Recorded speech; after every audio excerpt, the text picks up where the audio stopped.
প্রাথমিকের শিক্ষক নিয়োগ পরীক্ষার ফল প্রকাশ কবে হবে যা জানালো প্রাথমিক ও গণশিক্ষা মন্ত্রণালয় বা প্রাথমিক শিক্ষা অধিদপ্তর। কবে আপনাদের পরীক্ষার ফলাফল প্রকাশিত হচ্ছে আজকের এই ভিডিও থেকে জেনে নেবেন।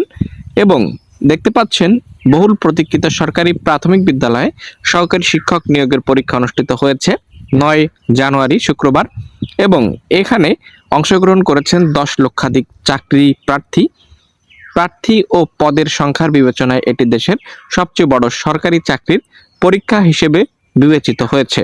এবং এখানে পরীক্ষা সংশ্লিষ্ট সূত্রে জানা যায় সাধারণত পরীক্ষায় 15 দিনের মধ্যে প্রিলির ফলাফল প্রকাশ করা হয়ে থাকে। সেই হিসেবে চলতি জানুয়ারি মাসের মধ্যেই প্রাথমিকের প্রিলিমিনারি পরীক্ষার ফল প্রকাশের সম্ভাবনা রয়েছে।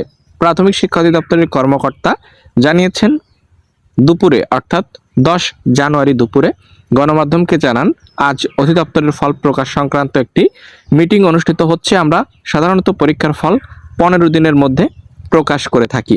তো এখানে বিষয় রয়েছে বিস্তারিত তথ্য। তবে এখানে আমরা যে সর্বশেষ তথ্যটুকু জানতে পেরেছি, অর্থাৎ জানুয়ারি মাসের মধ্যেই কিন্তু আপনাদের প্রাথমিকের এই যে পরীক্ষা হয়েছে তার ফলাফল চলে আসবে। তাই যারা যারা চ্যানেলে নতুন আছেন অবশ্যই ফলাফল পেতে এখনই সাবস্ক্রাইব করুন।